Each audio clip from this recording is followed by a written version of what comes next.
आचार संहिता के बाद पहली बार कैबिनेट की बैठक हुई है और चूंकि इस लोकसभा चुनाव में मध्य प्रदेश ने रिकॉर्ड बनाया है, हम 29 की 29 सीट जीते हैं और मेरा ख्याल है कि मैंने जब से राजनीति प्रारंभ की तब से कभी भी हम 29 सीट नहीं जीते पिछले 40 वर्षों में। तो 29 सीट जीतने का रिकॉर्ड डॉक्टर मोहन यादव जी के नेतृत्व में हुआ, इसलिए पूरे मंत्रिमंडल ने माननीय मुख्यमंत्री डॉक्टर मोहन यादव जी को बधाई दी है और इसमें बहुत सारे रिकॉर्ड बने हैं। अभी आपको मालूम है कि हम मध्य प्रदेश के चुनाव हुए, हम लगभग 163 सीटों पर जीते थे, पर इस बार हम 260 विधानसभाओं में जीते हैं लोकसभा के अंदर और औसत हमारी हर लोकसभा की जीत 3.5 लाख की हुई है। तो ये एक बहुत बड़ी जीत है ये और हमें वोट परसेंटेज भी हमारा बढ़ा है, लगभग 61% वोट हमको मिला है आज। इसीलिए मध्य प्रदेश में अभी अपन मध्य प्रदेश की बात कर रहे हैं। मध्य प्रदेश में 61% वोट भारतीय जनता पार्टी को मिला है और इसलिए आज माननीय मुख्यमंत्री जी को बधाई दी और फिर कैबिनेट ने प्रधानमंत्री जी को भी बधाई दी कि तीसरी बार एक ऐसा प्रधानमंत्री जिसका जन्म स्वतंत्रता के बाद हुआ हो और वह पहली बार लगातार तीसरी बार प्रधानमंत्री बने हैं, ये एक रिकॉर्ड है उनके नाम से और इसलिए उन्हें भी बधाई दी। एक सामान्य परिवार में जन्म लेकर लगातार तीसरी बार प्रधानमंत्री बनना ये एक बहुत बड़ी उपलब्धि है और इसलिए प्रधानमंत्री जी को भी कैबिनेट ने बधाई दी है। मध्य प्रदेश में 6 सदस्य माननीय मोदी जी के मंत्रिमंडल के सदस्य बने हैं, तो उन 6 को भी बधाई दी है और उनसे अपेक्षा की है कि मध्य प्रदेश के विकास में वे मंत्री अपना सहयोग प्रदान करेंगे। शंका हो रही है आपको? 5 आप मुर्गन को नहीं गिनते ना, इसलिए कहते हैं मुर्गन तमिलनाडु से आते हैं, बाकी मध्य प्रदेश से ही वो राज्यसभा में गए, इसलिए 6 हम मंत्री मानते हैं मध्य प्रदेश के। आज एक बहुत महत्वपूर्ण विषय पर भी चर्चा हुई है कि आप सभी जानते हैं कि मध्य प्रदेश सरकार किसानों के हित में हमेशा निर्णय करती है और वो प्रदेश की जनता जो बिजली के उपभोक्ता है उनको भी सब्सिडी देती है। तो कुल मिलाकर लगभग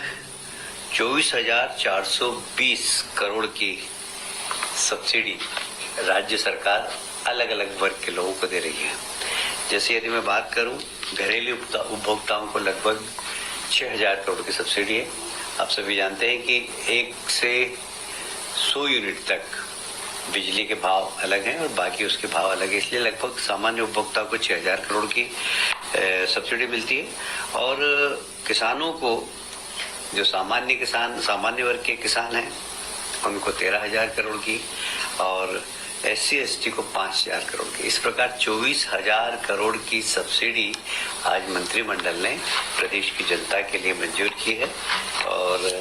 मैं सभी उपभोक्ताओं को जो बिजली का उपयोग करते हैं मैं उन्हें बधाई देता हूँ।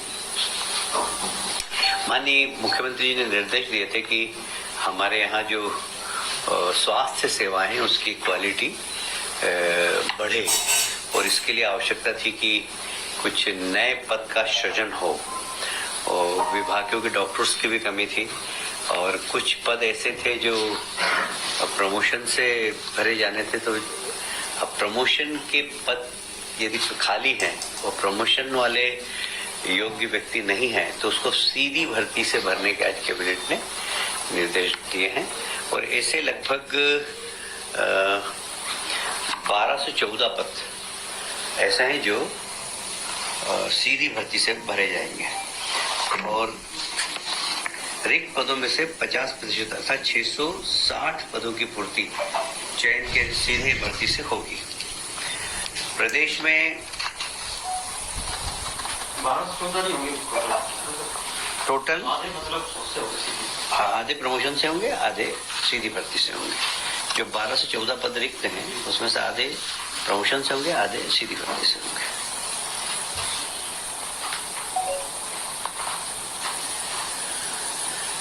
जो भारतीय लोक स्वास्थ्य मानक स्थापित किए गए हैं उसके अंतर्गत नवीन पदों के सृजन की बात आई थी, तो उसमें लगभग 46,491 नवीन पदों के सृजन की स्वीकृति दी है। इसमें